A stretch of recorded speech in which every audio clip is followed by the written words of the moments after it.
Muy buenas tardes. Muy buenas tardes a Hugo Facio, nuestro presentador, a Roxana Pei, nuestra presidenta, a Gabriel Loza, que es nuestro participante permanente en esta sesión, el expresidente del Banco Central de Bolivia, una autoridad importante en el gobierno, que nos enriquece siempre con sus comentarios. Y también a quienes nos acompañan en la sala usualmente, aquí está con nosotros Vladimir Sagredo y otras personas. El motivo de esta sesión, ¿no es cierto?, es presentar el informe económico del mes de octubre de Hugo Facio. Un mes como suele ser bastante pletórico de ocurrencias, de sucesos, que Hugo los comenta en lo que se refieren a la economía, tanto a nivel global como en Chile. Entonces dejamos con la palabra al director de Senda, Hugo Facio. Hugo, tienes la sala para ti. Bueno, muy agradecido. Eh, el informe que vamos a entregar, como las oportunidades anteriores, tiene tres partes. Una primera que se refiere a la situación económica internacional, tomando principalmente las resoluciones que han tomado los bancos centrales. La segunda a Chile, a la economía chilena, la evolución. Y la tercera, tomando un par de hechos muy destacados de este pletórico mes de octubre, como dijo Manuel. El TPP, su aprobación, o sea, por el Senado y su curso posterior, y la reforma previsional que se ha entregado en estos días. Ese sería el esquema. Así que yo parto con el primer cosa, que es el cuadro internacional. En los últimos días, tres importantes bancos centrales han subido sus tasas de interés en 0,75 puntos base, empezando por la Reserva Federal de Estados Unidos, cuya determinación tiene una gran gravitación mundial. Además, el Banco Central Europeo y el Banco de Inglaterra. Las políticas monetarias contractivas se intensifican ante los desafíos de reducir el proceso inflacionario mundial.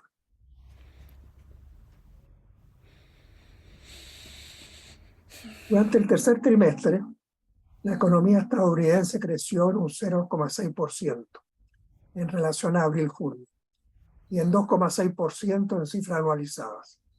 El consumo personal, el mayor componente de la demanda interna, lo hizo en solo 1,4% por debajo del trimestre anterior. El aumento del PIB real, expresó el comunicado del Departamento de Comercio, refleja incremento de las exportaciones, el gasto de los consumidores, la inversión fija no residencial, el gasto del gobierno federal, los que se vieron parcialmente compensados por los descensos de la inversión fija residencial y la inversión de inventario privado. Las importaciones, que se restan del producto, disminuyeron. Pese a la fortaleza del dólar, las exportaciones aumentaron con fuerza. Estados Unidos está exportando más petróleo que nunca. Y las importaciones han disminuido porque la demanda se frenó. El mejoramiento del tercer trimestre se debe a los mejoramientos registrados en la balanza comercial y en la variación de existencia. La economía de Estados Unidos ha tenido este año un comportamiento que se podría denominar como singular. Disminuyó en el primer trimestre un 0,4% y en el segundo un 0,1%. Sin embargo, estas disminuciones fueron acompañadas de una fuerte creación de empleo y de una tasa históricamente baja de desempleo, de 3,5%. Los gastos de servicio aumentaron en cifra anualizada un 2,8%, mientras que en bienes disminuyó en 1,2%, su tercer descenso consecutivo. Aunque la expansión trimestral puede ayudar a aliviar la preocupación de que Estados Unidos esté ya en recesión, comentó la agencia Bloomberg, el principal motor de la economía, el gasto de los consumidores, sigue bajo la presión de la mayor inflación en una generación, la solidez del mercado laboral y los ahorros acumulados durante la pandemia han proporcionado a los estadounidenses hasta ahora los medios para seguir gastando. Las tasas de interés de la Reserva Federal estaban en cerca de cero al comenzar el año. Desde 1994 nunca había aumentado la tasa de interés en 0,75 puntos base. Un incremento de medio punto no acontecía desde el año 2000, cuando Alan Greenspan la subió para intentar frenar la burbuja tecnológica. Lo habitual era aumentarla en 0,25 puntos. En su reunión del 1 y 2 de noviembre, la Reserva Federal le incrementó por sexta oportunidad desde el inicio del año y cuarta vez consecutiva en 0,75 puntos base, llevándola a 3,75%, 4%. Es una política monetaria implementada extraordinariamente dura, incrementándola en 3 puntos de estas 4 alzas sucesivas. Para la gran recesión se elevó hasta 4,25% en diciembre de 2007, nivel en que se la mantuvo hasta el 22 de enero de 2008. En su comunicado de la reunión, el Comité de Política Monetaria de la Reserva Federal reiteró que los aumentos continuos del rango objetivo serán apropiados para lograr una orientación de la política monetaria suficientemente restrictiva para que la inflación vuelva a ser del 2% con el tiempo. Para determinar el ritmo de los futuros aumentos del rango objetivo, el comité tendrá en cuenta, añadió, el endurecimiento acumulado de la política monetaria, los retardos con que la política monetaria afecta a la actividad económica y la inflación y la evolución económica y financiera. El presidente de la Reserva Federal, Powell, dejó abierta la resolución a adoptar la última reunión del Comité Federal del Mercado Abierto 2022 a efectuarse el próximo mes. El momento de frenar el ritmo de subida de tasa, dijo, está llegando.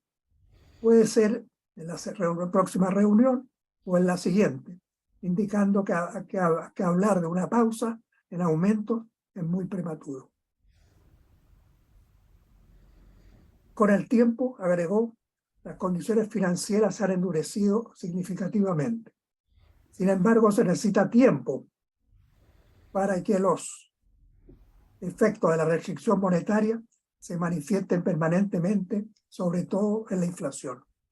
En algún momento, como he dicho, señaló Powell, en las 2 últimas conferencias de prensa será conveniente reducir el ritmo de la subida a medida que nos acerquemos al nivel de la tasa de interés que sea suficiente para reducir la inflación a nuestro objetivo del 2%.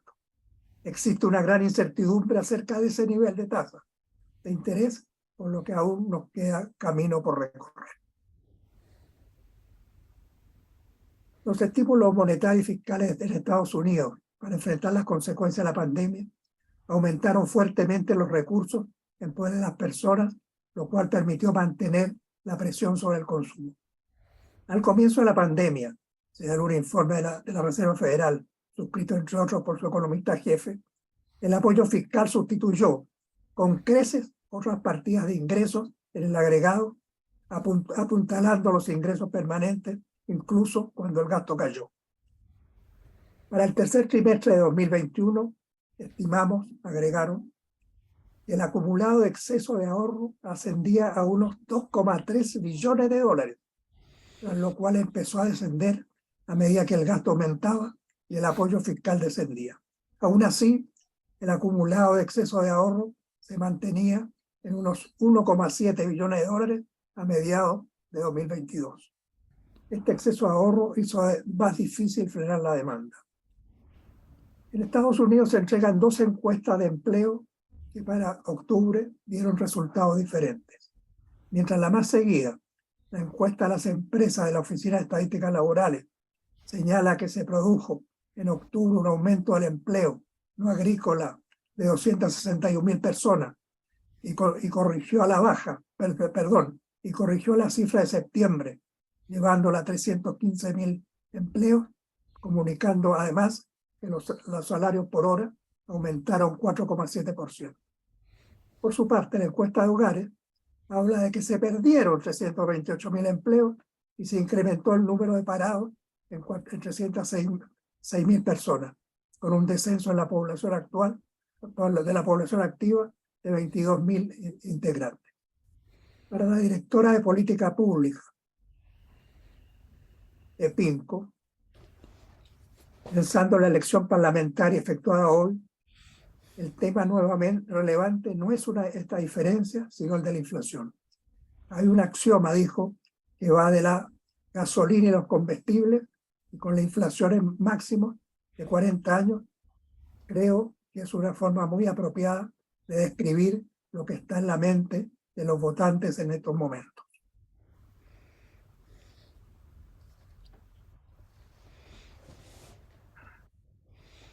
Las empresas petrolíferas de Estados Unidos han obtenido, por la evolución de los precios del petróleo y del gas natural, ganancias extraordinarias.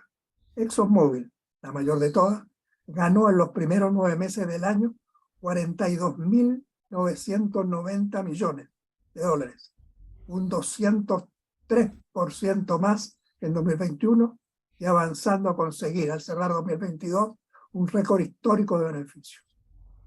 En el tercer trimestre, las ganancias ascendieron en la Exxon a 19.680 millones de dólares, su nivel más elevado en 152 años de historia. Chevron, en el tercer trimestre, obtuvo utilidades por 11.261 millones de dólares, la segunda más elevada registrada también en su historial. Con estas cifras, Exxon pasó a ocupar el tercer lugar en facturación del país, detrás del gigante de los supermercados Walmart y del líder del comercio electrónico Amazon. Biden ha reiterado constantemente que las empresas petroleras no pueden seguir distribuyendo elevados dividendos y recomprar acciones. Deben destinar los beneficios obtenidos a nuevas inversiones para incrementar la producción, junto con disminuir el precio de la gasolina. Y cuando se aproximaban las elecciones de representantes y senadores, las que se realizaron hoy, manifestó que si no lo hace, se les impondría un gravamen a las utilidades excesivas. Decisión, eso sí, que será materia a resolver por las nuevas composiciones que tendrá el Congreso después de las elecciones.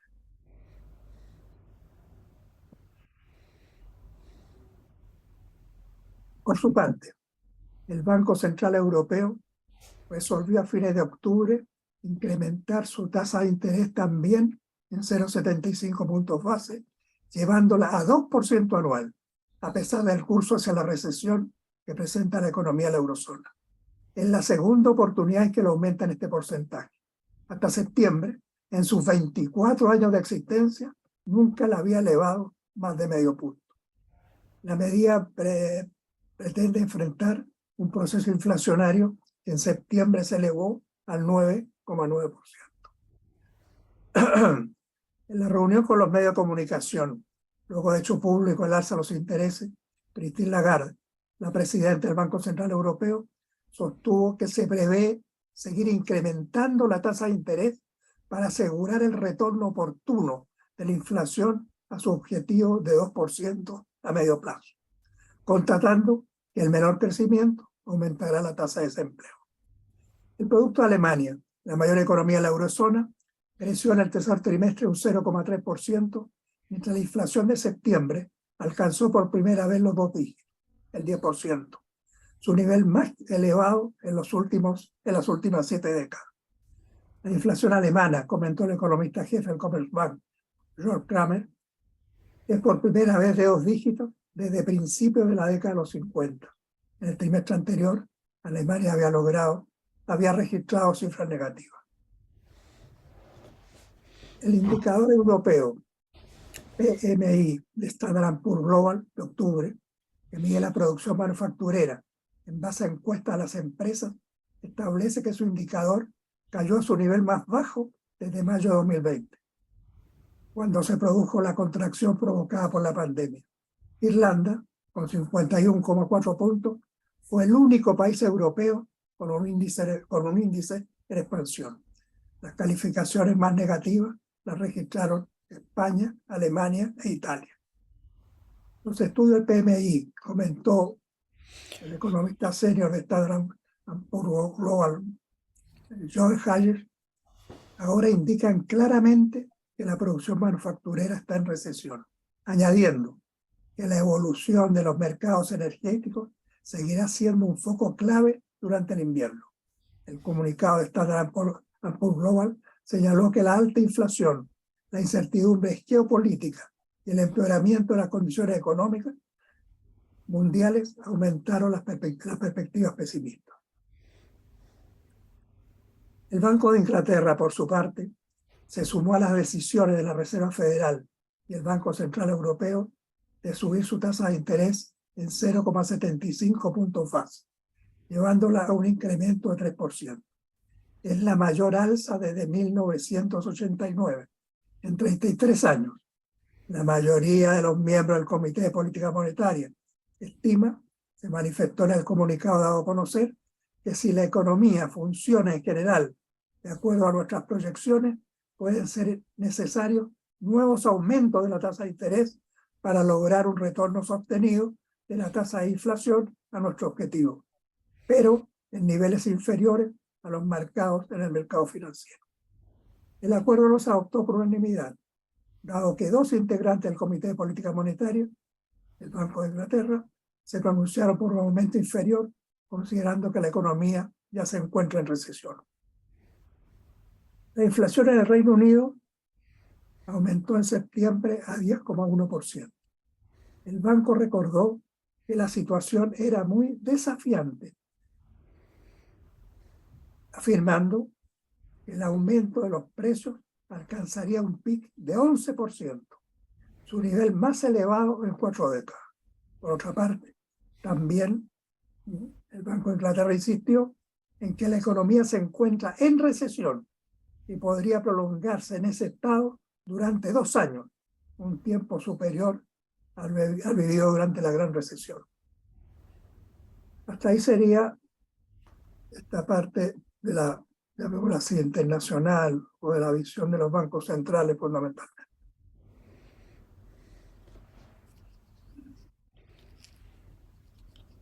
Ahora sí pasamos a la economía chilena.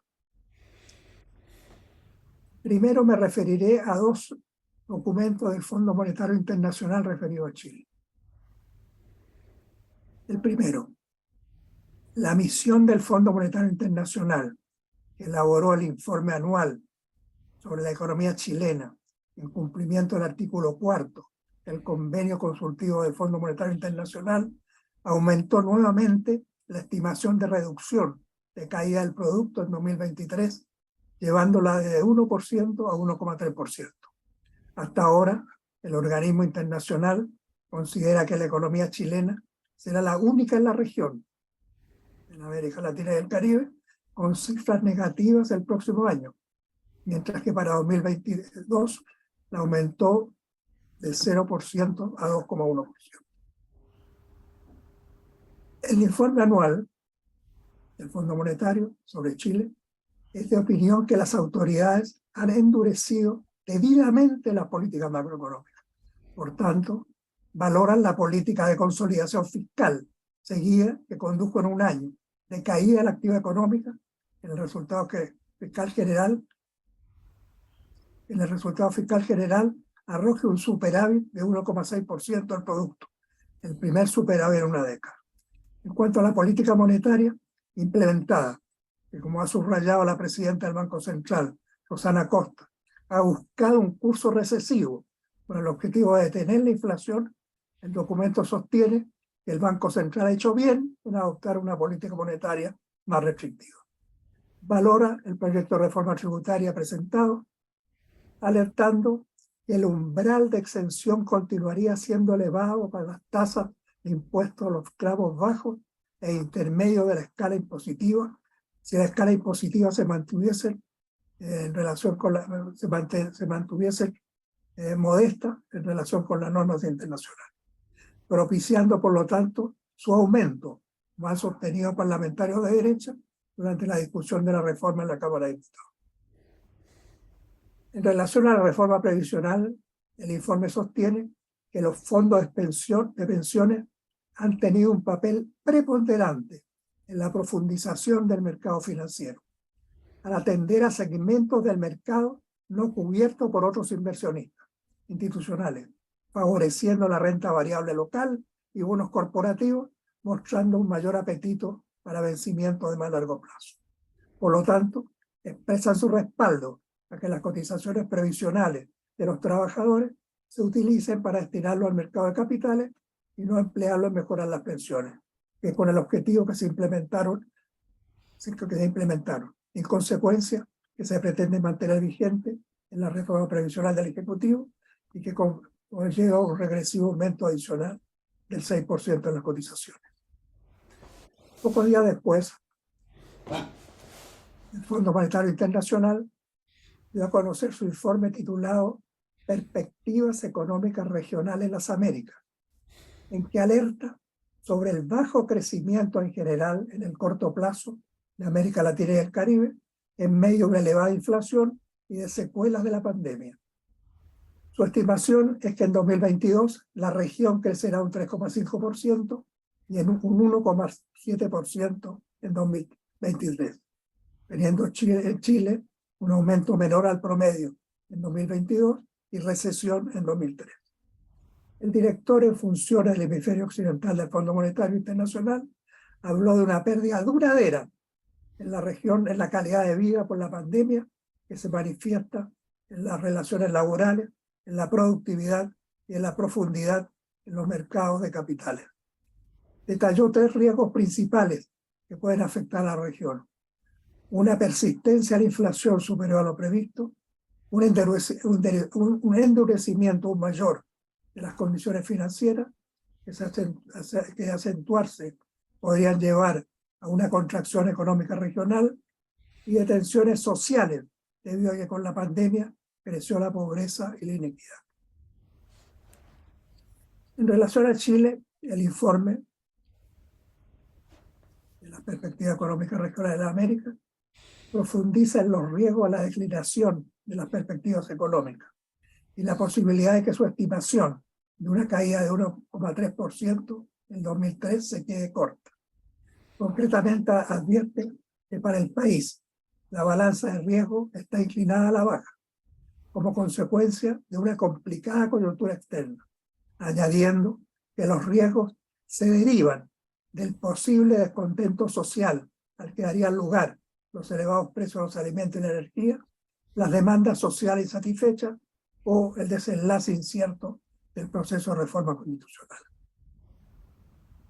En conferencia de prensa posterior a la lectura del informe, la jefa de la misión para Chile y directora adjunta para el hemisferio occidental del Fondo Monetario Internacional, Ana Corballo, reiteró la formulación del informe anual sobre el país, valorando las políticas de ajuste monetario y fiscales aplicadas, a lo cual se sumó la presidenta del Banco Central, Rosana Costa, reiterando en la reunión con la prensa su planteamiento que el nivel actual de contractividad de la política monetaria es necesario para que la economía corrija los fuertes desequilibrios que acumuló durante 2021, entre ellos el déficit en cuenta corriente. Déficit este último, el de cuenta corriente, y el Banco Central, al igual que el tipo de cambio, deja entregado al mercado. Ahora pasaré a los indicadores internos, anteriores a la formulación del Fondo Monetario Internacional. El indicador mensual de actividad económica del Banco Central, el IMASEC, en septiembre, anualizado, descendió un 0,4%, después de experimentar una variación nula en agosto y aumentar un 1% en julio. Por lo tanto, el incremento del tercer trimestre fue de 0,2%, dando comienzo a cifras negativas que comenzaron a manifestarse lentamente. En septiembre, nuevamente, el sector servicios, al crecer 2,9%, fue el que frenó este curso descendente. Variación positiva que se explica ante todo por el sector educación. El comercio se contrajo 10,2%, principalmente en supermercados y grandes tiendas, y la industria disminuyó en 4,4%. La anterior contracción en 12 meses se había producido en febrero de 2021, al reducirse 2,1%, Luego, el curso ascendente fue reemplazado por el proceso de recuperación de la contracción provocada por la medida de contención de la pandemia, que llegó a un incremento en junio del 2021 de 21,1% y pasó a registrar aumentos dígitos desde diciembre de ese año. En el primer trimestre del 2022 creció un 7,86%, más de lo esperado, y en el segundo un 5,7%, pero ya con un aumento en junio de solo 3,7%. El indicador desestacionalizado de septiembre, por su parte, que se mide en relación al mismo lapso anterior, fue influido también por los servicios, que aumentaron 0,4%, en este caso por la reanudación de actividades artísticas y culturales, registrando un aumento de 0,3%. Luego de hacerlo en 0,5% en agosto y caer en julio 1,1%. El indicador trimestral descendió con relación al segundo trimestre en 1%, dado que resulta indiscutible que este descenso se vuelve a dar en el cuarto trimestre, es que el ministro de Hacienda, Mario Marcel, constató que se produciría la llamada recesión técnica, concepto que se emplea cuando la actividad desciende 2 trimestres consecutivos, pero atenuando su significado, el significado de la caída, desde el punto de vista de Marcel. Este impacto de los servicios es lo que lleva a Marcel a concluir que la estimación efectuada de actividad en 2022 será algo mejor que la proyectada. Considerando 2023, Marcel sostuvo que en la medida que se sostenga esta composición, probablemente tengamos un ajuste menos dañino. Afirmación que inmediatamente provocó polémica. Las expectativas empresariales para octubre volvieron a descender, recordó el informe del Banco Santander, ubicándose en el nivel más bajo desde la pandemia. Esto sumado a un contexto internacional aún complejo y a factores estructurales llevarían la producción de bienes a la baja. El informe de el informe de percepciones de negocio, lo va a conocer en los primeros días de noviembre por el Banco Central, constató, recogiendo la opinión de administradores de empresas a través de entrevistas o de encuestas efectuadas entre los días 13 y 26 de octubre, que la mayoría de las empresas, en sus antecedentes sobre perspectiva económica, considera un deterioro en su situación futura y la reducción de las inversiones, incorporando en sus proyecciones la recesión de 2023. La evolución actual de los negocios estableció también un deterioro, aunque en un nivel inferior al trimestre anterior. La mayoría de las respuestas explica la reducción de las inversiones como consecuencia de la incertidumbre económica y de la baja en la demanda. Al mismo tiempo establecen una reducción de la incertidumbre política. La caída en las inversiones, en este caso las privadas, se manifiestan con especial fuerza en las cifras entregadas por la Corporación de Bienes de Capital. La inversión privada en 2023 llegaría solo a 8.486 millones de dólares, con una reducción, dice la Corporación de Bienes de Capital, de 36% con relación a la que se proyectó, se alcanzaría, en relación con las que se proyecta, se alcanzarían en 2022, calculadas en 13.654 millones. Este indicador considera solo la inversión privada vinculada a nuevos proyectos, por tanto no incorpora la reposición de maquinarias y equipos que cumplen su vida útil.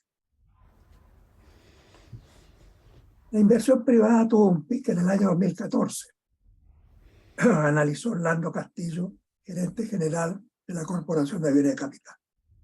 Está asociado al efecto del cierre de inversión del boom minero de la época.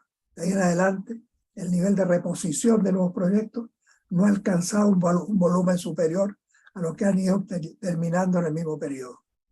En el caso de la energía, siguió Orlando Castillo, este sector tuvo un desempeño muy alto en los últimos años, asociado al cambio de nuestra matriz de generación de proyectos con energías renovables no convencionales.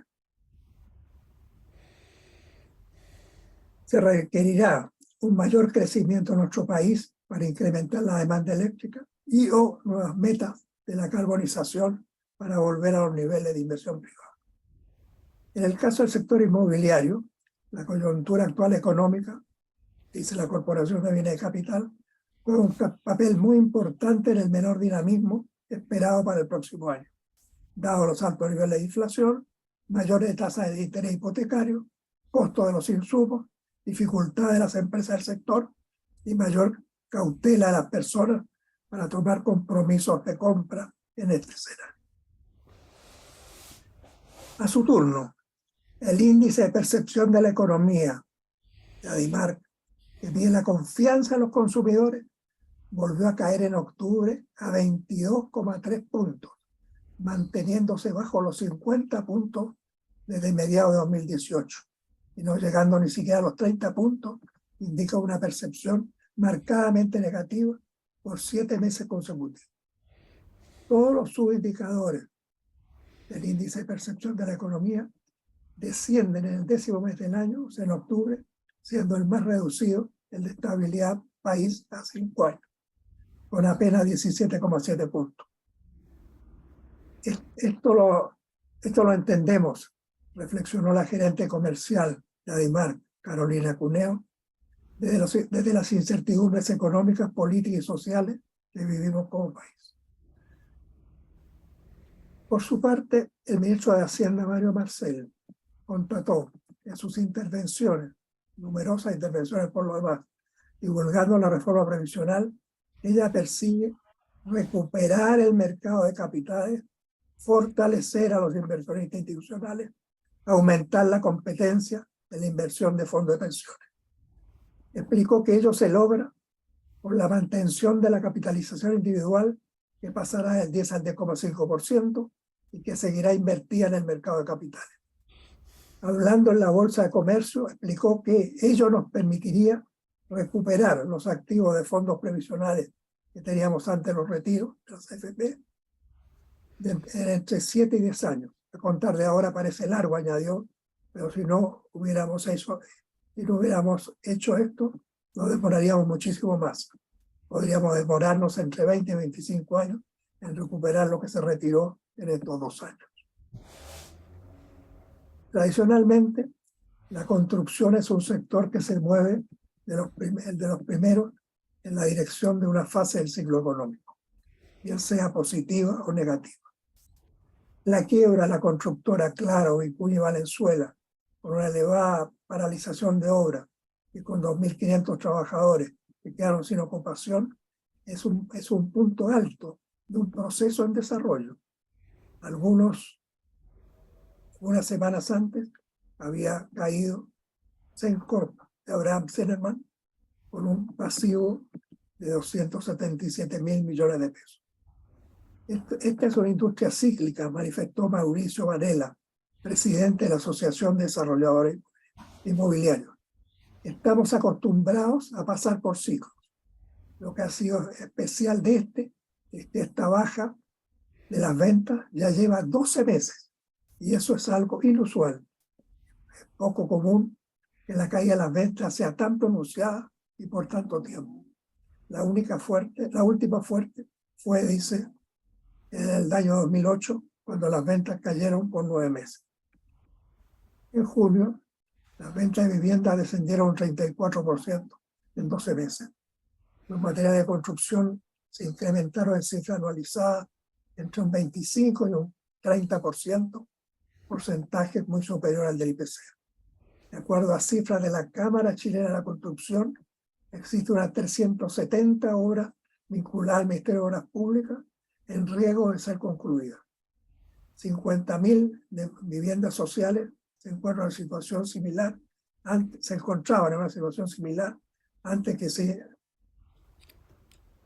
que el Ministerio de la Vivienda reajustase sus precios. Las perspectivas para 2023 no son positivas. Según la Cámara Chilena de la Construcción, la inversión se reducirá en otro 5%. Con la importante caída de las ventas, estima la Asociación de Desarrollo Inmobiliario, han bajado en todas las empresas el inicio del proyecto. No queda otra solución hasta hasta que se alinee la oferta con la demanda. Por su parte, Codelco comunicó en los primeros 9 meses de 2022 sus excedentes, cifrados en $2.506 millones, se redujeron a la mitad en relación a los obtenidos en 2021, cuando alcanzaron a $5.249 millones. Los resultados muestran un momento complejo, señaló el presidente ejecutivo de Codelco, en términos de mercado, de operación y puesta en marcha de los primeros megaproyectos. Nuestro negocio, agregó Andrés Ugarret, no es ajeno a las contingencias globales, además de lastimar dificultades propias de la puesta en marcha de proyectos, en particular los de minería subterránea.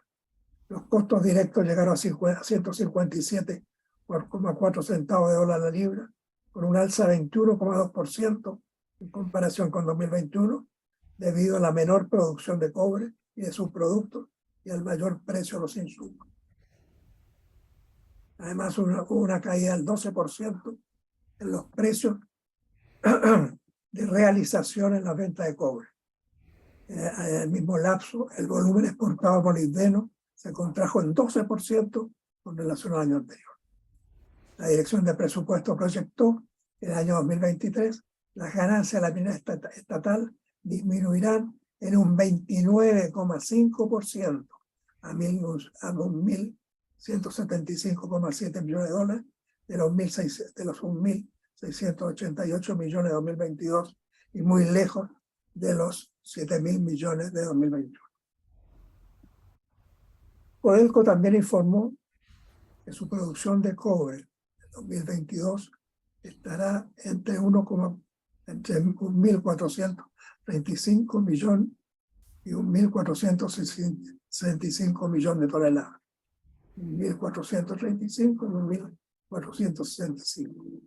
Esta cifra se utilizó para plantear la posibilidad que la empresa estatal estaría próxima a dejar de ser la mayor productora mundial del metal rojo, considerando que Freeport McMoRan comunicó que espera producir 1,6 millones de toneladas este año.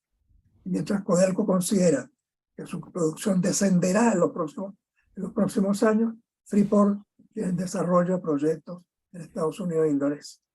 Es una comparación de producciones. En un caso son exclusivas y en el otro, como acontece en el Abra, en que Codelco participa con un 49% del total. La estadounidense Freeport tiene su sede en Arizona y cotiza en la Bolsa de Nueva York. Opera activos en diferentes países. Incluye el distrito de minerales Grasberg de Indonesia, uno de los depósitos de cobre y oro más grandes del mundo, y operaciones en gran escala del distrito minero Orense en Arizona, la operación Cerro Verde en Perú y el Abra en Chile. La cotización del cobre viene anotando un sostenido curso descendente. En octubre se redujo en 1,6% por séptimo mes consecutivo. La disminución durante el año se elevó a 23,6%, con un precio promedio hasta ese momento de 4,04 la libra. La cotización al cerrar octubre fue de 3,41 dólares la libra. El descenso coincide con la disminución en China de la producción manufacturera y la elevación de los casos de COVID durante el año, causando paralización de actividades. En cuanto a la producción de cobre, el país ya descendió en septiembre por 14ª vez mensual consecutiva, bajando a 425.000 toneladas. De cobre fino, inferior a las 447.000 toneladas del mismo mes de 2021. Se completan así 24 descensos en 26 meses. El volumen acumulado en el año es de 3,89 millones de toneladas, muy inferior a los 4,17 millones al tercer trimestre del año pasado. 2022 será un cuarto año consecutivo de contracción productiva. En el año, Minera Escondida, explotada por la BHP Billiton, es una de las pocas que en el año anotó un resultado positivo, considerando con el año anterior, comparado con el año anterior, de 3,8%. En cambio, los pelambres, explotados por el grupo Luxor, y los bronces por Anglo América, disminuyeron su producción respectivamente en 26% y 23%. Codelco y Collahuasi lo hicieron cada una en cerca de 10%. Las razones de la disminución son variadas. Los bronces sufrieron la carencia de agua, los pelambres la protesta de la población por efectos negativos en sus días y también dificultades en la disponibilidad de agua. Codelco, debido a caídas en las leyes de los minerales y dificultades en sus proyectos nuevos estructurales. La Sociedad Nacional de Minería estima que la producción en 2022 será de 5,5 millones de toneladas, con una fuerte reducción de 5,3%. Eso ya lo había dicho. De otra parte, en el trimestre móvil julio-septiembre, de acuerdo a la cifra del Instituto Nacional de Estadística, se perdieron por primera vez 18.975 puestos de trabajo desde el inicio del proceso de recuperación de los niveles de empleo. Es una consecuencia de la contracción producida en los niveles de actividad económica. Igualmente, las cifras del INE muestran que los salarios reales en el noveno mes del año volvieron a descender, como acontece desde hace 12 meses. El aumento nominal interanual fue de 11,2%, pero descontada la inflación, la reducción es de 2,3%. Durante lo transcurrido del año, deterioro promedio general es de 2,2%, con las mayores caídas en los trabajadores de la administración pública, de 5,6%, que están iniciando su proceso de negociación colectiva anual, los de la construcción y servicios inmobiliarios, ambos con una disminución de 9%, y los de suministro de agua y gestión de desechos por 9,3%. Siempre las primeras estadísticas macroeconómicas que se conocen son las de la balanza comercial. En octubre, las importaciones, de acuerdo a las cifras del Banco Central, descendieron en 12 meses 14% por primera vez desde enero de 2021, reflejando la contracción de la demanda interna. Su monto fue de 7.835 millones de dólares. Los bienes de consumo cayeron en cifra anualizada un 24%. Los intermedios se contrajeron un 10%, y los de capital, que constituye una señal de lo que acontece en la inversión, un 7,7%. Por su parte, las exportaciones se redujeron por el tercer mes consecutivo, un 2,2%, consecuencia del deterioro de la evolución global. Un descenso particularmente elevado se produjo en las colocaciones mineras, que se contrajeron un 10,1%, impulsadas por la caída de las ventas de cobre, el primer rubro de ventas al exterior del país, que lo hicieron en 22%. En la reducción de la concesión del cobre incide lo que acontece en China, donde en octubre las importaciones del metal rojo descendieron por primera vez desde mayo. Las exportaciones del sector agropecuario y pesquero y silvícola cayeron un 22,6%, aumentando solamente las industriales en 15,9%. Las exportaciones totales del mes alcanzaron a 7.598 millones, registrándose por tanto en el mes una balanza comercial negativa. Finalmente, una cifra importante entregada hoy. El Instituto Nacional de Estadística informó que la inflación en octubre descendió a 12,8%. Las divisiones con los incrementos en 12 meses más elevados son alimentos y bebidas no alcohólicas con un 22% y transporte con 20%. Pasaríamos, si ustedes resisten, a la tercera parte. No Muy bien. resisten. ¿Ah? Han agotado ya. Estamos muy atentos.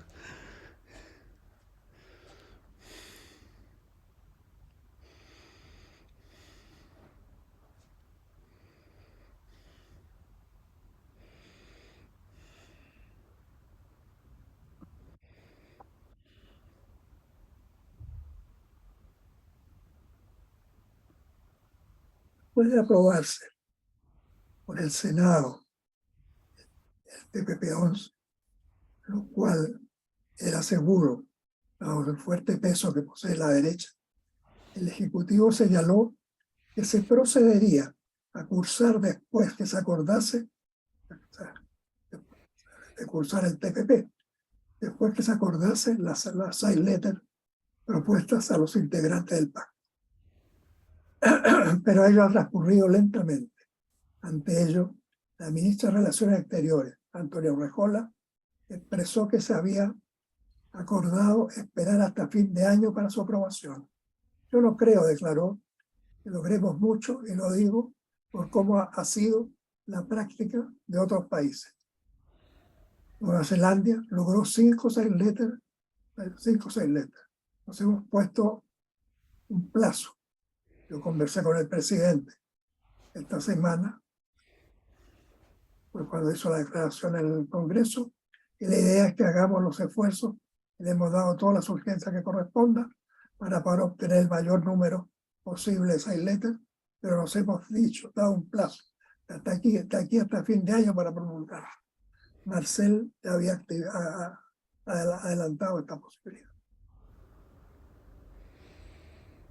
Gabriel Boric reiteró que cursará el TPP-11, dado su aprobación por el Senado, que la posibilitó al permitir votarlo y no retirarlo, como se le planteó insistentemente, después que durante la administración Piñera no lo lograse, porque en la Cámara Alta nunca se le puso en votación, a pesar de las reiteradas peticiones de ponerle urgencia o suburgencia, después de dejando de lado el papel especial que tiene el presidente como responsable de la política exterior del país de los trámites legislativos. La Asamblea Anual de la SOFOFA, a fines de octubre, en medio de los aplausos del empresariado, Boric anunció que procederá a ratificarlo prontamente, a pesar de que tiene reparos al tratado y que hay, dijo, algunos elementos que no nos hacen bien, sin detenerse en explicar en qué consisten sus reparos y cuáles son aquellos elementos que no nos hacen bien. Ello conduce a que queden planteados diversos temas de fondo. El primero, sobre quién recae la responsabilidad principal en la conducción de las relaciones internacionales del país, dado que el presidente no la ejerce, apoyando su decisión de cursar el TPP en la resolución adoptada por el Senado, en donde existe una gran influencia, como ya lo hemos dicho, a la derecha. En una iniciativa que cuenta con cuestionamientos muy fuertes, incluso dejando de lado la formulación que no la cursaría hasta negociar las side letters con los otros países integrantes del tratado, buscando proyectar la imagen de que no se cursaría mientras mantuviese un lesivo mecanismo de defensa de los intereses inversionistas internacionales, transnacionales, externos o externos. Es una práctica, por lo demás, que se está descartando a nivel internacional. Si se considera este hecho como marcadamente negativo, ¿por qué no se inician negociaciones para que se eliminen los distintos tratados internacionales del país que contienen cláusulas similares y que conducen incluso a que existan compañías de seguros que han iniciado acciones que pueden llegar a estas instancias internacionales ad hoc? El segundo hecho es que resulta absolutamente inaceptable que el presidente curse un tratado del cual señala reparos y que contienen algunos elementos que no nos hacen bien. Resulta prácticamente imposible encontrar a alguien que curse un convenio internacional expresando observaciones negativas de este tipo. De otra parte, por este camino no se avanza en la dirección de los compromisos asumidos en la campaña electoral ni en el cumplimiento del programa de gobierno.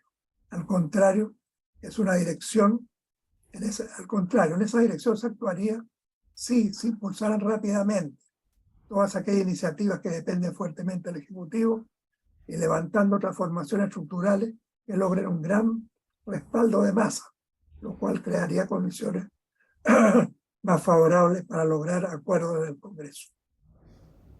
Ante la insistencia presidencial en la pronta aprobación del TPP, la única posibilidad que queda de detenerlo es redoblar los esfuerzos para exigir su rechazo.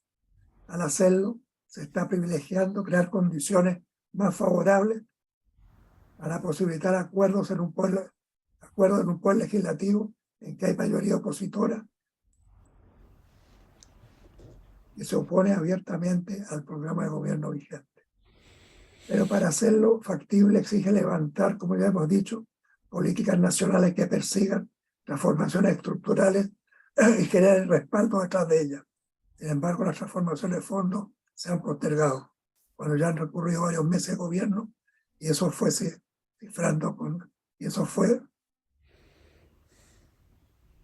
creando condiciones más desfavorables para su materialización. En los últimos días se presentó el proyecto de reforma previsional. Como señaló nuestro vicepresidente, que preside esta sesión, Manuel Riesco, en reunión programada por el subsecretario de Previsión, valoramos mejoras parciales en el texto presentado, pero rechazamos la iniciativa en su conjunto. En primer lugar, lo rechazamos por aumentar la cotización de los trabajadores, cuando se utiliza un porcentaje bajo de los recursos recibidos por este concepto en beneficios para los cuales se capta. Presentarlos como un aporte a los empleadores no resiste ningún análisis serio de que en definitiva serán mayoritariamente de cargo a los trabajadores.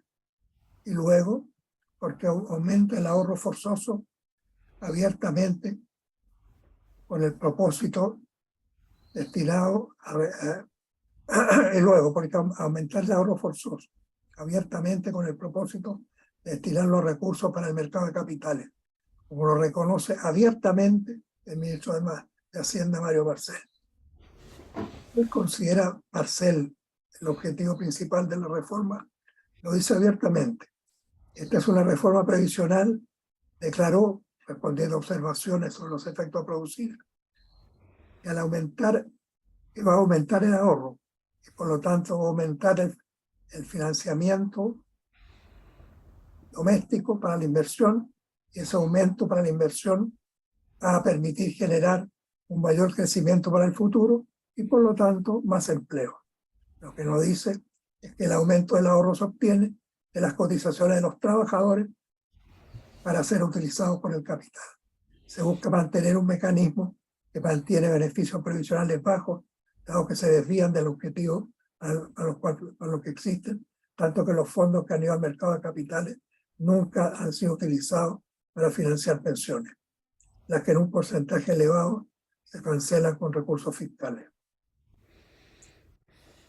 Tema que no se tiene presente por lo demás cuando se habla de reforma tributaria o cuando, como ahora, se discute el presupuesto fiscal del año siguiente.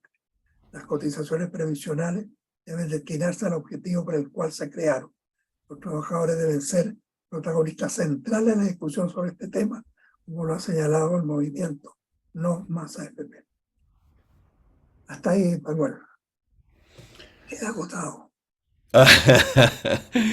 Bueno, en realidad Hugo nos presenta un panorama, Gabriel Loza siempre lo dice, usando una metodología que es notable realmente, porque él va exponiendo esto siempre con citas de los distintos protagonistas, instituciones y personas, y forma un fresco impresionante de la evolución de la economía y de los principales acontecimientos. Ahora, y siempre con un enfoque crítico, digamos, y en este caso muy fuertemente hacia las medidas del TPP-11 y la reforma previsional, que en ambos casos el protagonista de estas iniciativas es el actual gobierno. Ahora, yo quiero dejar la palabra a dos de nuestros panelistas estables, a quienes aprovechamos que nos acompañan, digamos, y que aprovechamos de agradecerles su generosidad. Tenemos el privilegio en Senda de contar con la presencia siempre de un grupo muy selecto de los economistas más destacados del país. Aquellos que tienen las mayores citaciones, en fin, y un prestigio muy grande en el país. Ahora, no siempre son los que aparecen más en la prensa, pero digamos sí son los que tienen, digamos, el respeto de sus pares visto por estas mediciones. Ahora, y también contamos con el privilegio de tener, de que nos acompañe Gabriel Loza. Ahora, en esta ocasión están presentes Gabriel Loza y Andrés Solimano.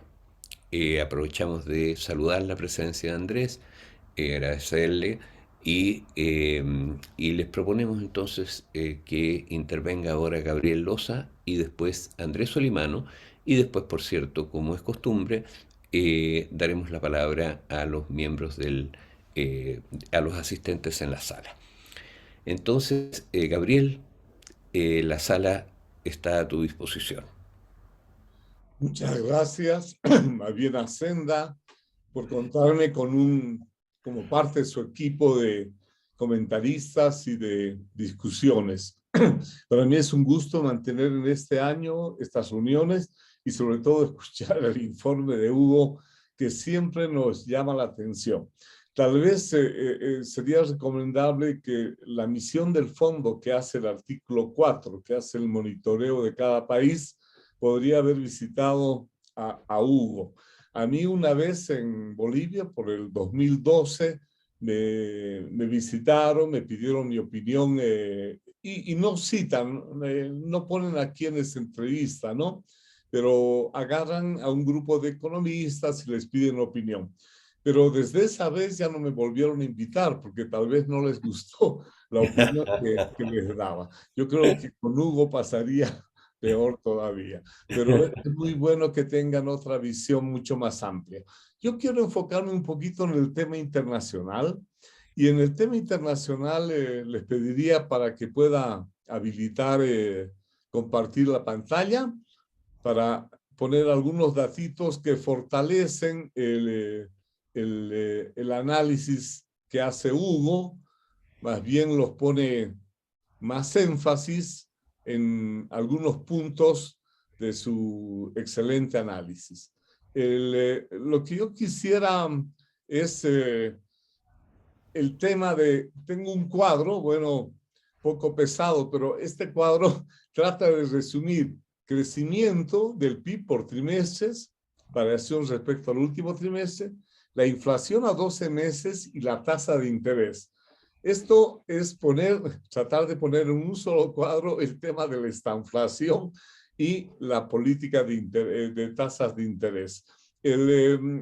La idea es mostrar cómo en el caso de Estados Unidos, después de 2 trimestres, no tuvo un tercer trimestre negativo, como señaló ya Hugo, pero con una tasa de inflación alta y el aumento de la tasa de interés. Así podemos ver los otros países, el área del euro, que todavía no está en recesión, está con alta inflación y empezaron a ajustar su tasa de interés, como señaló Hugo. Estamos el caso de Chile y Bolivia. Bueno, en el caso de Bolivia los datos del tercer trimestre no hay. Lo que yo tenía de Chile era hasta el segundo trimestre con respecto al anterior trimestre y la tasa de inflación y su tasa de interés. En Bolivia, por ejemplo, está la tasa de inflación a 12 meses, a octubre, de 2,89. Aquí lo consideran alta porque estaba con tasas bajas. La idea es un poco de analizar las opciones que tenemos cuando analizamos política económica. El tema entre inflación y crecimiento. Esa es una vieja discusión, aunque se quiso en la teoría económica decir que no hay ese tipo de dilemas y problemas es parte del diario vivir y la preocupación. Entonces, yo traté de combinar casos de países con los datos del fondo de octubre de sus perspectivas, analizar los países, aquí baja inflación entre 2 y 3%, moderada inflación, bueno, lo puse hasta el 8 porque normalmente debería ser un 4 o 5%, y alta inflación mayor a 10. Y en el otro lado el tema de recesión, o sea, crecimiento cero negativo, bajo crecimiento que podría ser, ahora debería ser entre 0 y 3, porque ya las tasas estas de 4% ya son de alto crecimiento. Y la idea, ¿cuál es el mensaje? De que hay países en distinta situación y que hay, recordando a Fernando Fansilver, un casillero vacío, pero entre alto crecimiento y baja inflación.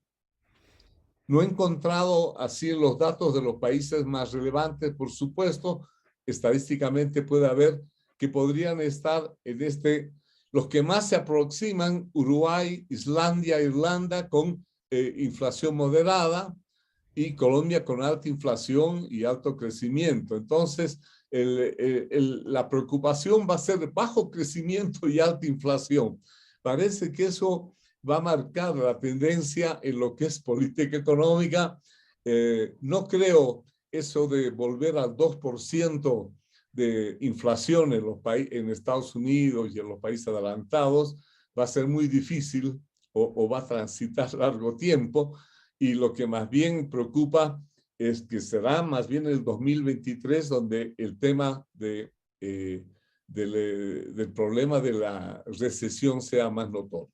El caso de Bolivia, Ecuador, por ejemplo, están bajo crecimiento y baja inflación, por ejemplo, para el caso de América Latina. China estaría bajo crecimiento, China con 3%, como este ejemplo. Y como señaló ya Hugo, y solamente yo quiero recalcar, el tema de Estados Unidos. El dato de la inflación de octubre va a salir el jueves. Y en un cuadro me atreví a poner estas dos variables juntas que tanto se hablan, pero no las veo normalmente en un gráfico. Es mensualmente la tasa de inflación a 12 meses y la tasa de interés, o sea, la tasa de interés que determina el FED, ¿no? Ese está en el eje del lado derecho, ahí está la tasa de interés, y en el eje izquierdo la tasa de inflación.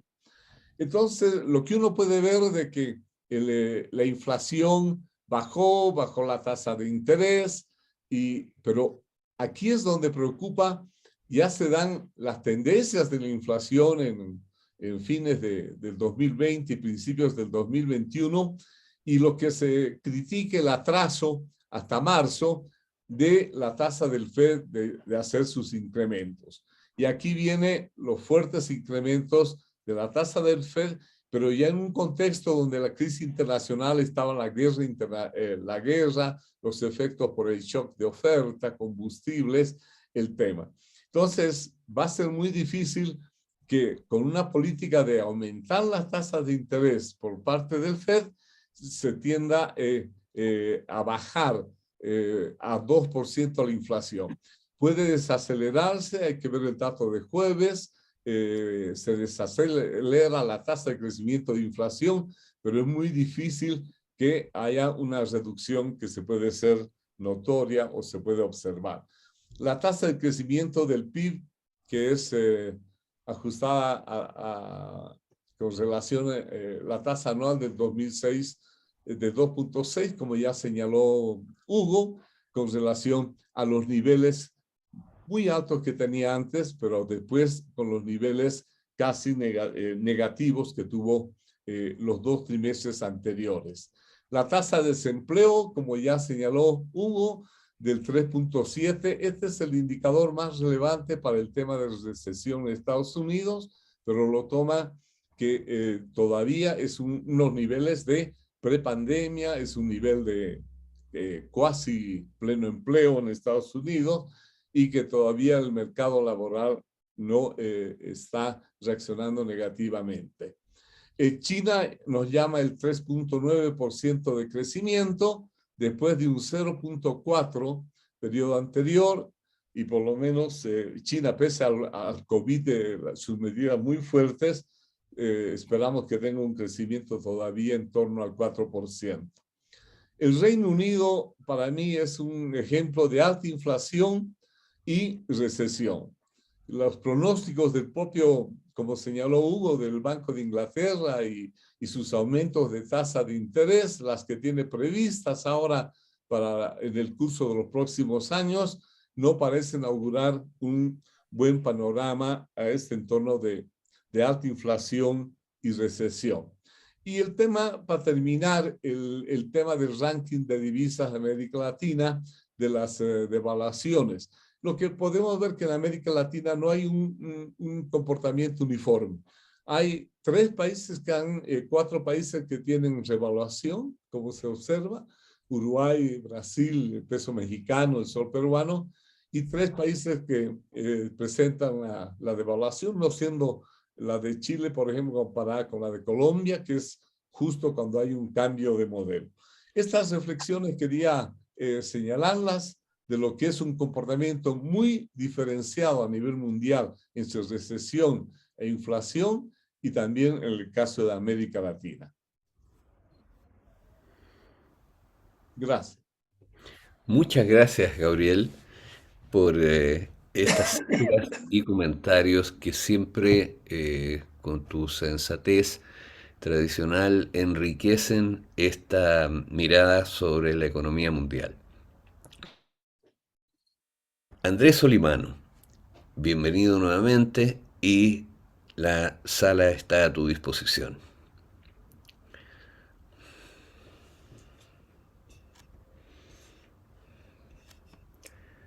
Me parece que vas a tener que habilitar tu micrófono porque te vemos, pero no te escuchamos. ¿Me escuchan ahí? Perfectamente. Y te vemos. Ya, perfecto. Ok. Bueno, un gusto estar nuevamente con ustedes. Saludos a Manuel, a Hugo, el expositor, y al resto de los participantes, Roxana y otras. Bueno, me parece muy interesante la forma que Hugo hace sus presentaciones, organizándolas por el escenario internacional, primero, después la situación económica nacional, y después un poco la economía política chilena o regional, según sea el caso, que se combina la política pública, la política económica, reformas, etcétera, y un análisis de impactos económicos y sociales. Entonces, me parece una muy buena tradición mantener ese tipo de análisis, porque muchas veces los economistas tienden a irse inmediatamente a la parte económica y no considerar variables de economía política. Y también el contexto internacional es muy relevante. Bueno, algunos comentarios que me surgen de la presentación de Hugo. A ver, la aceleración de la inflación, primero que nada, parece que hay mucha dispersidad, variabilidad en las tasas de inflación en distintos países. Por ejemplo, bueno, Estados Unidos e Inglaterra, como que en el mundo capitalista desarrollado, son los que tienen inflaciones más altas, 8 y tanto Estados Unidos, 10 y tanto el Reino Unido. Pero, por ejemplo, Francia tiene una inflación mucho más baja, como 6%. En los países bálticos, entre 15 y 20. Y Oriente, digamos Japón, China y otros países del este asiático, tasas de inflación más cercanas al 4%, etcétera. Algunos un poco más, 5%, pero menores que las tasas de inflación de Occidente. Y en América Latina también tenemos diversidad, porque, por ejemplo, Argentina puede cerrar este año con cerca de 100% de inflación. mientras que Chile debería tener unos 13%, creo yo, por ahí 12, entre 12 y 14. O sea, hay bastante diversidad en las tasas de inflación, siendo un fenómeno de nuevo, porque el mundo vivió promedio por 2, 3 décadas con inflaciones más cercanas a 3%, 2, 3%, y ahora se está acercando a inflaciones más de 8, 9% como promedio global, que es una aceleración bastante radical en un periodo de tiempo corto, de un par de años, digamos. Entonces, eso yo creo que es importante notarlo. Dos preguntas, digamos, dos reflexiones. Uno, ¿cuál es la efectividad del aumento de los aumentos de las tasas de interés de los bancos centrales para bajar la inflación? Y relacionado, ¿cuál es el sacrificio de actividad económica, producción y empleo de la desinflación de los bancos centrales? Bueno, obviamente no hay una respuesta demasiado definitiva para eso, pero parece que la desinflación es más lenta de lo que se pensaba, a pesar de que se venía de un periodo de inflación baja, es decir, que no estamos viviendo un periodo de inflación crónica, porque, por ejemplo, en los años 70 y principios de los 80 era más difícil bajar la inflación en el mundo, porque la inflación tenía un carácter más inercial, crónico, y ahora esta inflación que se acelera con los shocks de los precios de alimentos y del petróleo y del exceso de liquidez en algunos países asociado para las políticas del COVID, pero parece que está tomando más tiempo del esperado, o va a tomar más tiempo del esperado bajar, que la inflación reaccione al aumento de las tasas de interés.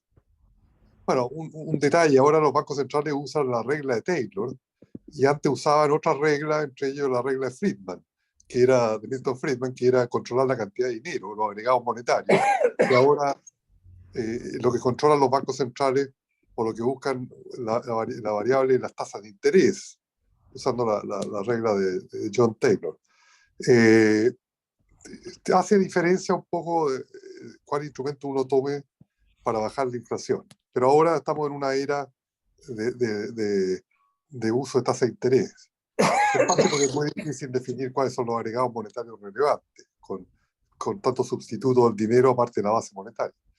Bueno, y sobre el sacrificio de bajar la inflación, bueno, existe cierto consenso como que la curva de Phillips se transformó por mucho tiempo en horizontal. Es decir, que tenía que tomar tasa de desempleo muy alta para lograr bajar el crecimiento de los salarios y la inflación. Y en parte porque los salarios se han disociado del desempleo, en parte, sobre todo a la baja. Bueno, uno por la competencia internacional de las manufacturas de los países de bajo costos salariales, y el otro por el debilitamiento casi estructural del poder de los sindicatos. Entonces, realmente los salarios como que no jugaban un rol en la inflación, y quizás todavía no lo siguen jugando. Pero los bancos centrales siguen pensando en términos de la curva de Phillips tradicional, que sube la tasa de interés o se aprieta la cantidad de dinero, se disminuye la cantidad de dinero, se crea una recesión, aumenta el desempleo, se modera la tasa de crecimiento de los salarios y por el lado de los costos se baja la inflación. Ese es como el modelo implícito que tienen los bancos centrales. Pero, digamos, la disociación de los salarios del ciclo económico, por estas razones que mencionaba, puede contradecir el modelo de los bancos centrales. Entonces, los bancos centrales pueden estar apretando mucho subiendo la tasa de interés, y van a conseguir resultados lentos sobre la inflación y quizás costosos sobre el nivel de actividad. Bueno, otra observación que haría es que cuando se habla que el mundo va a entrar en una recesión, no sé si es tan claro, porque, por ejemplo, el Fondo Monetario Internacional en las reuniones anuales de octubre, FMI, Banco Mundial, en su World Economic Outlook, eh, la predicción de la economía mundial es crecimiento positivo en 2023 y en 2022 también. Pero hay algunos países que tienen crecimiento negativo, proyectan crecimiento negativo para el 2023. Alemania, Italia, Rusia y Chile. Bueno, lo mencionó Hugo. Entonces, estrictamente, pero el mundo, como el PIB mundial, se proyecta con un crecimiento un poco menor en 2022, 2023 y 2024. O sea, no sé si es enteramente correcto de hablar de que la economía mundial está entrando en recesión. Digo, enteramente correcto porque están los titulares en todas partes que la economía mundial va a dar recesión. Bueno, nadie sabe, son proyecciones. Pero en las proyecciones del FMI no hay un escenario global recesivo. Sí lo hubo el 2020, pero no el 2022 ni el 2023. Y eso yo creo que también es importante tenerlo en consideración. Bueno, sobre Chile, nuestro país, eh, un detalle de Argentina, para que no siempre conversemos de Chile, solo de Chile. A ver, parece que claramente Argentina está escalando en una situación inflacionaria que de alguna manera empieza a parecerse no en los niveles de los 80, pero tiene algunos parecidos en los 80, porque pasaron de como 45% de inflación a 70 y ahora van a 100, y a esos niveles no cuesta mucho pasar a 200, 300 y después ya ahí uno entra en los terrenos fangosos de la posible hiperinflación.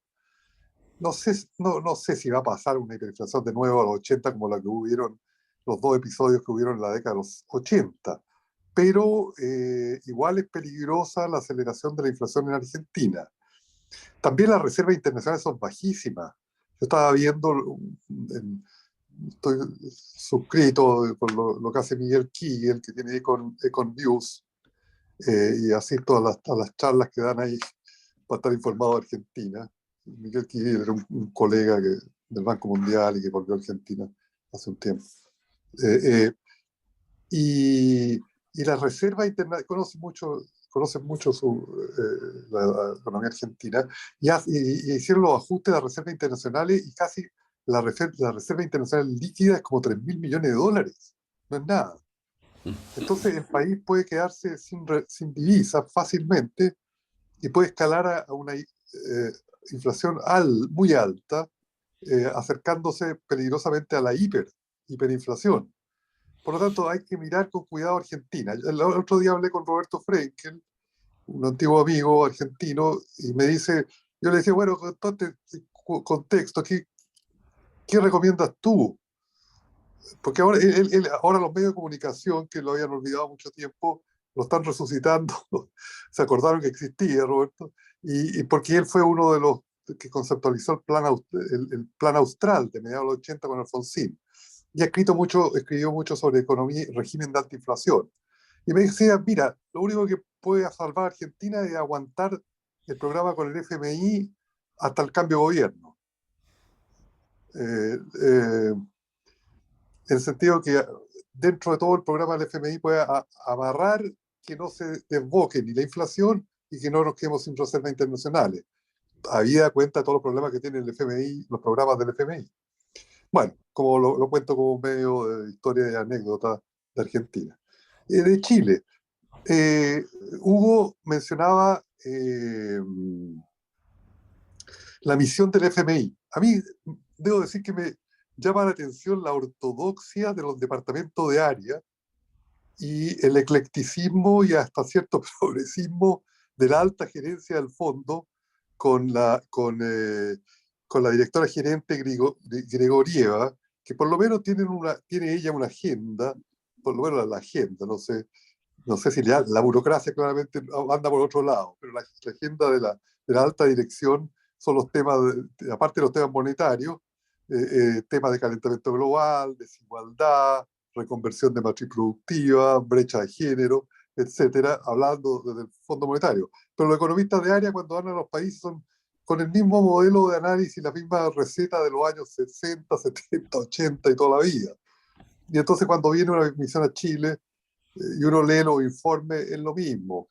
porque ellos alaban la austeridad, la política de austeridad del ajuste económico actual del Banco Central y el Ministerio de Hacienda, que yo lo encuentro bastante costoso porque las alzas de la tasa de interés del Banco Central han sido muchas y persistentes durante un año, así como 11,2% de aumento de tasa de interés, y la reducción del gasto público este año fue 25%, claro, creció mucho en 2021, pero igual reducir el gasto público 25% y subir las tasas de interés al mismo tiempo, tiene política monetaria contractiva, política fiscal contractiva.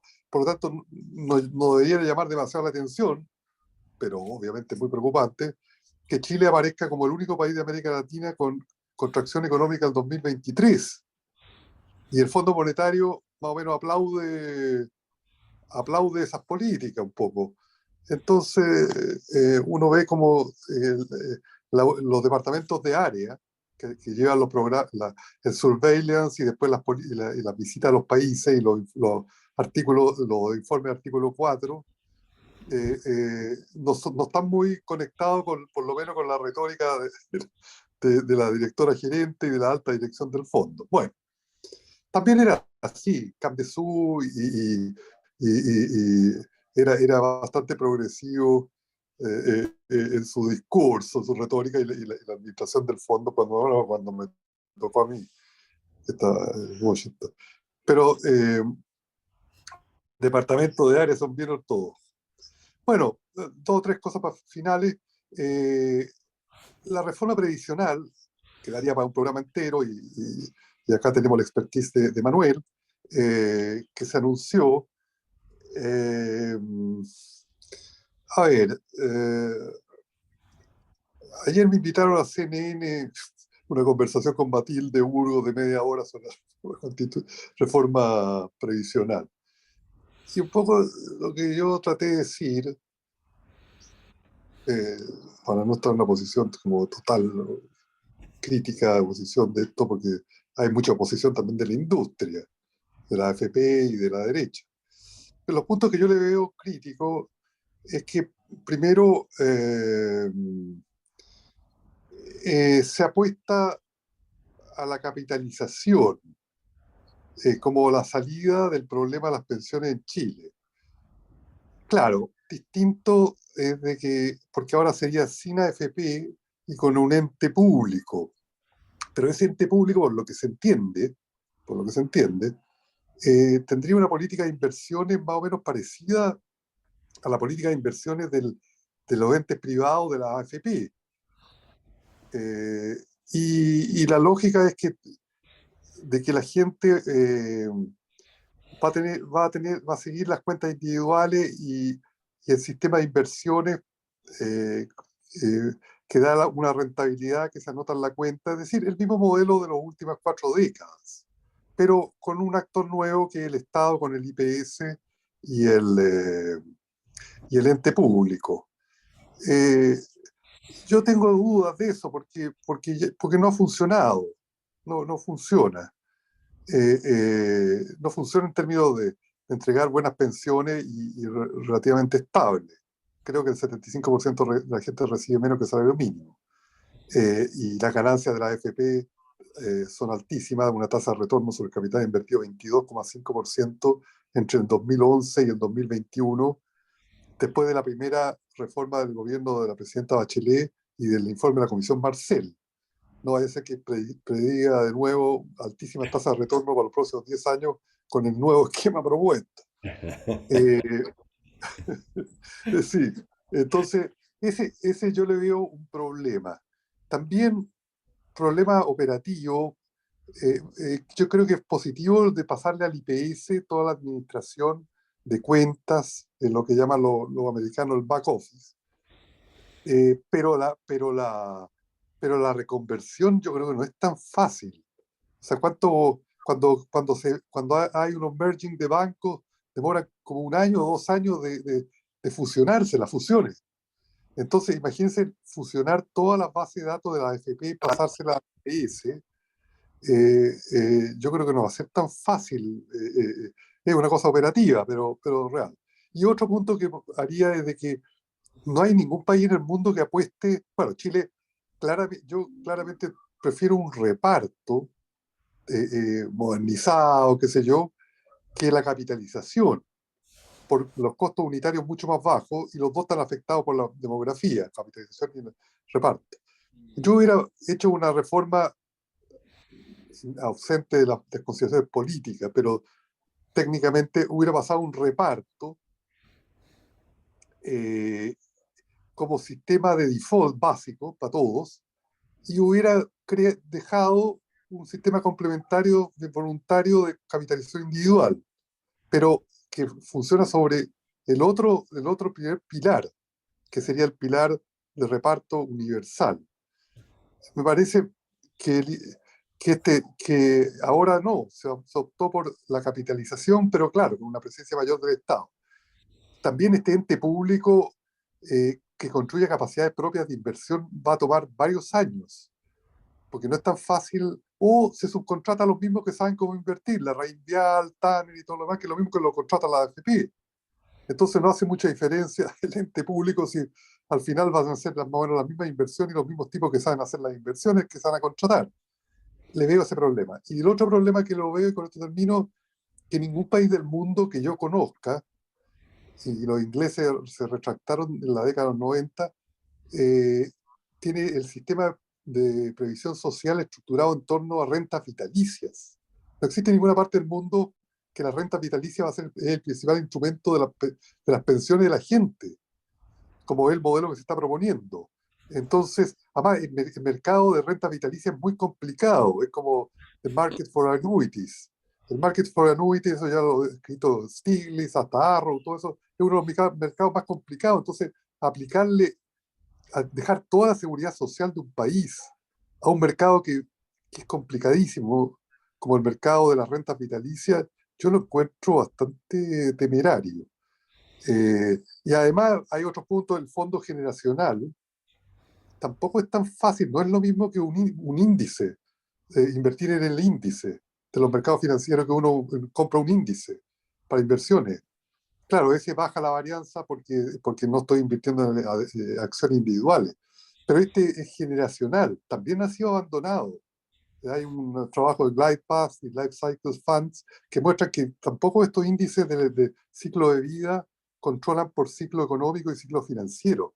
Es decir, que yo creo que esta es una gran apuesta, muy riesgosa, esta reforma que se está proponiendo, porque apuesta a instrumentos que en ninguna parte del mundo se usan para estructurar todo el sistema de pensiones, como las rentas vitalicias, estos fondos de ciclo, y sigue insistiendo en la lógica de capitalización individual. Bueno, eso sería. Igual hay que estar consciente que el otro lado de la vereda, la industria también es muy pesada y no quiere perder los negocios que seguramente va a perder en esta reforma. Entonces tampoco hay que. Pero yo haría esa observación. Bueno, eso sería, Manuel. Y muchas gracias, Hugo, por siempre muy prolijo y muy informativo análisis. Muchas gracias, Andrés. Vamos a dar paso a comentarios, preguntas y comentarios de otros asistentes. Yo quisiera muy brevemente, como también hemos hecho en otras ocasiones, mostrar el gráfico de evolución del empleo en Estados Unidos comparado con la, eh, digamos, eh, población. Y comparado con el movimiento de las bolsas, que siempre es, como dice John Others, un analista muy seguido, digamos, en estas materias, una forma simple de ver un fenómeno muy complejo, ¿no es cierto?, que es el ciclo secular de las economías desarrolladas. Ahora, está actualizado esto con las últimas cifras de empleo que fueron dadas hace un par de días, en que el empleo en Estados Unidos, que es el área detrás de este gráfico, el área gris, este es el empleo medido por las planillas de pago. La cifra que Hugo mencionó como la más seguida en Estados Unidos, lo que llaman payroll, y que es el equivalente a nuestras cotizaciones previsionales. Y este gráfico muestra la evolución del empleo, que es el área gris, desde, digamos, 1960 hasta ahora.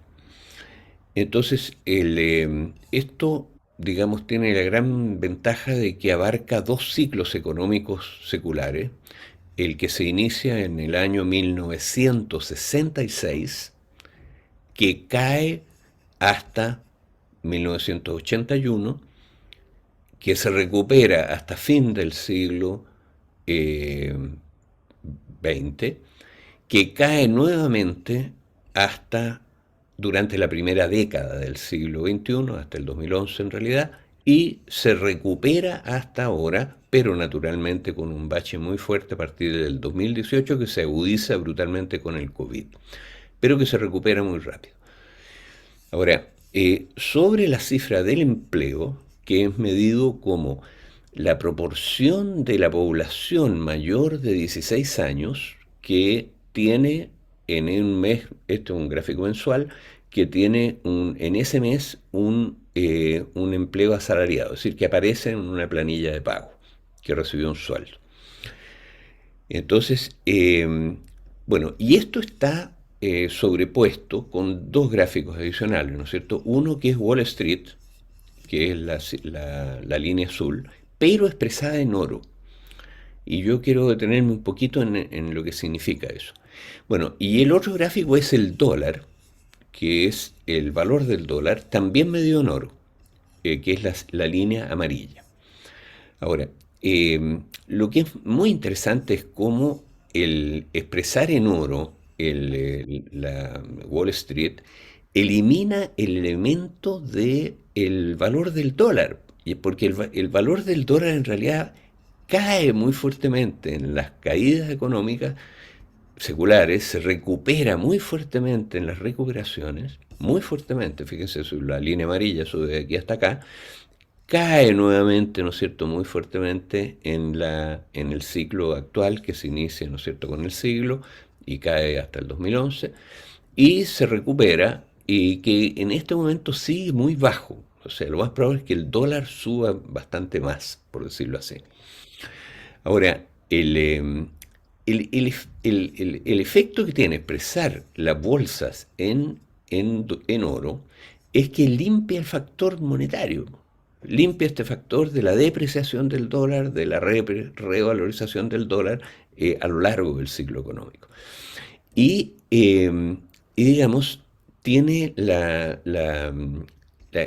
virtud, digamos, de que muestra un cuadro más realista de la evolución de la economía real, de los mercados y la economía real con una, digamos, correspondencia muy grande. Ustedes se dan cuenta que expresado en oro, Wall Street sigue muy bien, digamos, las alternativas del empleo, es decir, de la economía real. ¿Y qué es lo que ha pasado en el último periodo con el dólar? El dólar se ha reforzado muy fuertemente, como ustedes ven aquí. Ha pegado un salto muy fuerte en el último año. Ahora, ¿y qué ha pasado con Wall Street expresado ya no en dólares, sino que expresado, digamos, sin este factor? Ustedes se dan cuenta que es la última línea que yo refresqué, ¿no es cierto? Está acá arriba. Fíjense la altura a que había llegado Wall Street y cuánto ha caído en el último año, muy fuertemente. Ahora, esto empezó, digamos, en el año 2013, o por aquí empezó, digamos, ¿cierto? Esta desacople, por decirlo así, de Wall Street. Pero eso tiene que ver con una política que aquí no se ha mencionado, que es la compra de activos con emisión por parte de los bancos centrales. Porque aquí hablamos mucho de la tasa de interés, ¿no es cierto? Pero en la política monetaria de los bancos centrales, la compra de activos financieros con emisión monetaria por parte de los bancos centrales ha sido brutal, justamente para mantener el valor de los activos, etcétera, con fines cuando empezó a caer la economía en recesión. Ahora, pero eso es lo que frenaron muy fuertemente en el último año. Y eso se acabó. Entonces, eso, digamos, naturalmente fortalece el dólar, hace caer las bolsas, etcétera. Bueno, pero la única buena noticia, ¿no es cierto?, de este gráfico, yo siempre lo reitero, eso, es que en la principal economía del mundo y en la principal potencia del mundo, al menos estas dificultades económicas que enfrentan ahora son a medio camino de recuperación secular. Y porque el empleo sigue, con la última cifra llegó a 58% ahora. Y el 58% está por debajo del 58,7% que tenía antes del COVID y muy bajo el 62% que alcanzó a inicios de siglo. 62% de la población mayor de 16 años estaba ocupada en ese momento recibiendo un salario. Y hoy día va en 58. Pero esto naturalmente le queda mucho espacio por crecer a esta proporción. Bueno, eso es el comentario que usualmente hacemos de complemento a lo que aquí se ha mencionado. Ahora, yo ofrezco la palabra a la sala para, digamos, comentarios, preguntas de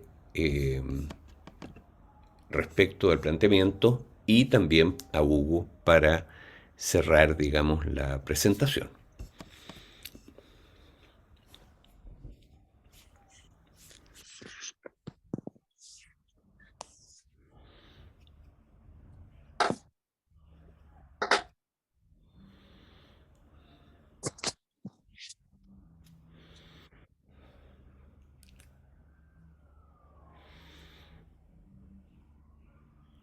No hay pregunta, Manuel, esa es una buena línea a la tarea. No tiene mal vuelo. Hugo, quizás tú puedas cerrar la, la conversación. Te quiero comentar que hoy día salió una noticia referida a pensiones, que es muy interesante porque salió en el diario, ¿no es cierto?, el documento que acompaña al proyecto de ley de la reforma de pensiones, y ahí el gobierno reconoce que el objetivo principal de la reforma es, como dijiste tú, aumentar la profundidad del mercado de capitales. Porque su propia proyección dice que la masa de salarios va a disminuir en un 2,1% con esta reforma. En cambio, el ahorro va a aumentar, la masa de capital va a aumentar en 2,9%. De aquí, digamos, a 40 años o no sé cuánto. Entonces, no puede ser más claro, digamos, el cómo ellos resumen en esas dos cifras que los salarios van a subir, van a bajar en realidad en relación a lo que podrían haber sido sin esta reforma. En cambio, la masa de capital va a crecer, digamos, significativamente con esta reforma.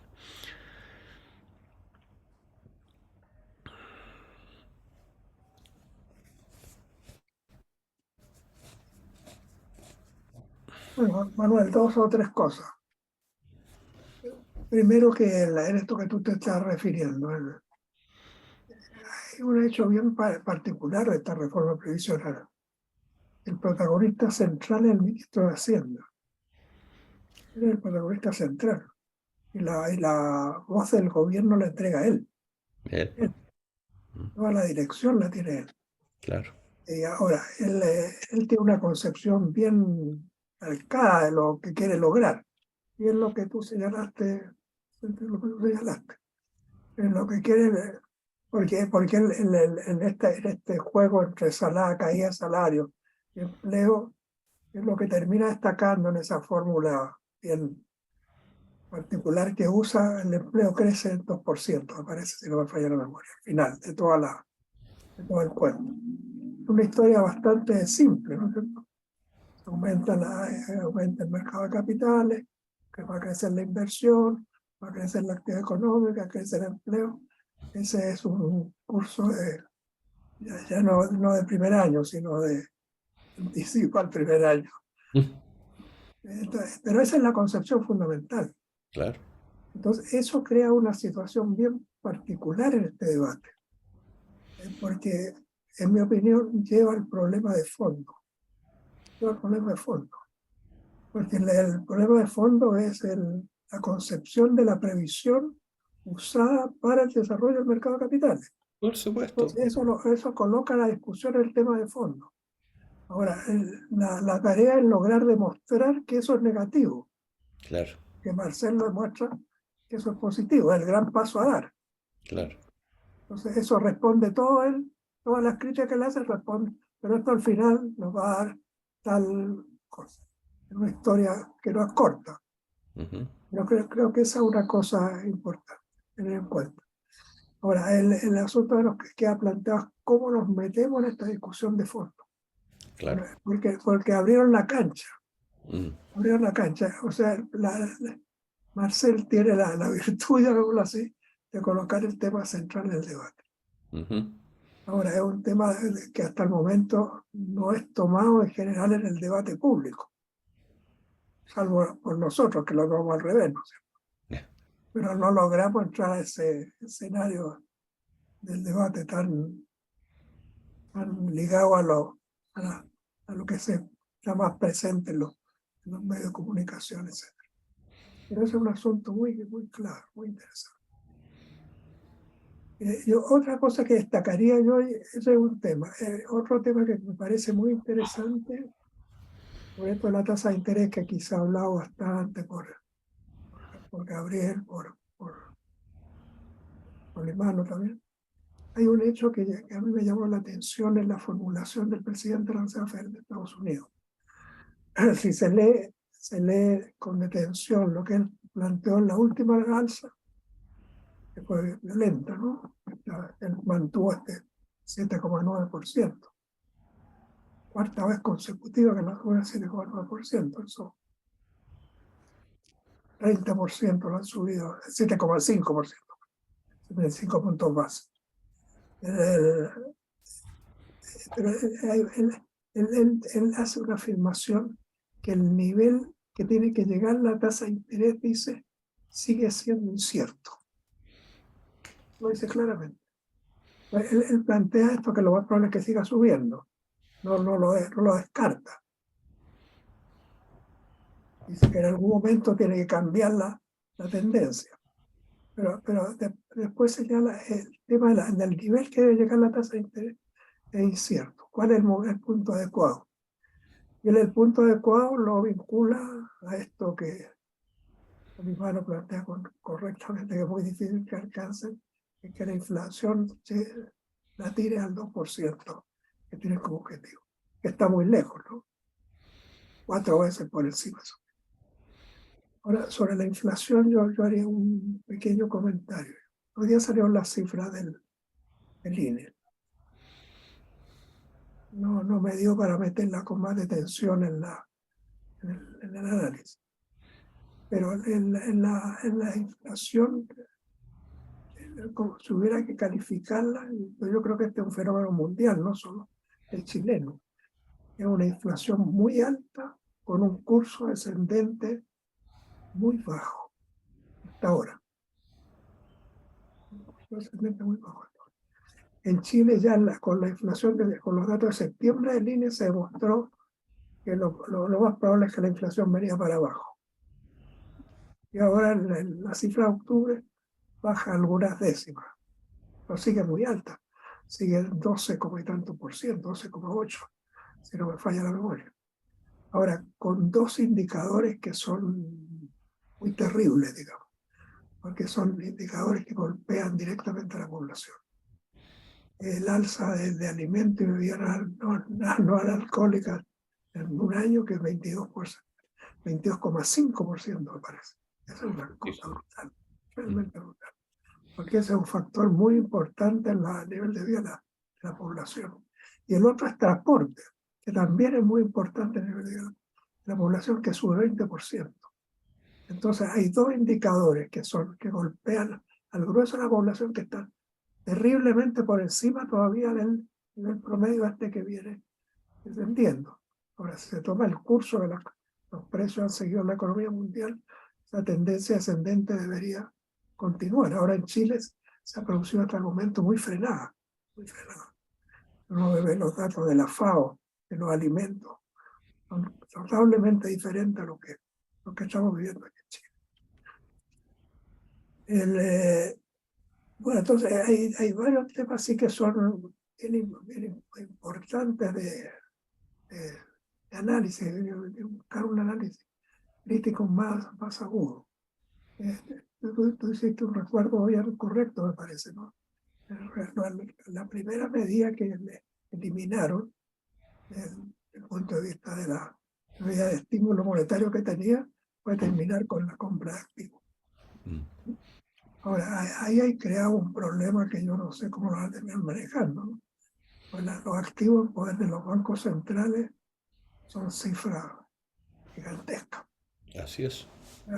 ¿Qué hacen con eso? ¿Cómo los reducen? Ese es un misterio que habrá que dejar que pasen algunos años para que podamos comentarlo, ¿no? Entonces, realmente hay temas planteados de muy agudos. Bueno, yo creo que lo que hay que seguir es analizando la realidad. Ahora, el gran problema es cómo hacemos que este análisis de la realidad pase más a ser tomado por la población. Ese es el gran desafío que tenemos. Ahora, ese es muy crudo, muy importante en relación con la reforma previsional. Si no se logra el movimiento de masa presione sobre la reforma previsional, vamos a entrar en la reforma previsional tipo Marcel. Claro. Que tiene características diferentes, digamos, a lo que conocimos antes. No es una simple repetición de las cosas anteriores, es una cosa, yo diría, más trabajada incluso. Más trabajada buscando darle una concepción válida. Pero, repito, mete la discusión de fondo. Claro. Entonces, mete la discusión de fondo si el ahorro forzoso es una necesidad del país o es el gran atentado contra los trabajadores. Se termina siendo el debate. Así es. Para Marcel, ese es el camino de la recuperación. La reforma previsional la ve en función de eso. Así es. El análisis que nosotros hemos hecho hasta ahora, ese es el gran, ¿cómo lo denominas tú? Es el atentado contra la población más gigante que se está cometiendo. Entonces estamos frente realmente a problemas de fondo y nos plantea desafíos muy grandes.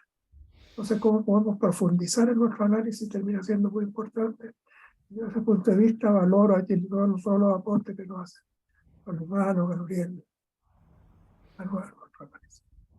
Ahí. Muy bien.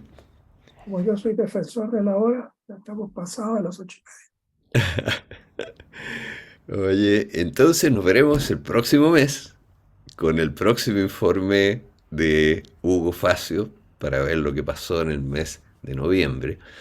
Y también a mediados de la próxima semana tendremos el índice mensual de actividad económica I+6, en que veremos qué pasa con el payroll chileno, digamos, es decir, con el empleo medido por las planillas de pago, que son las cotizaciones.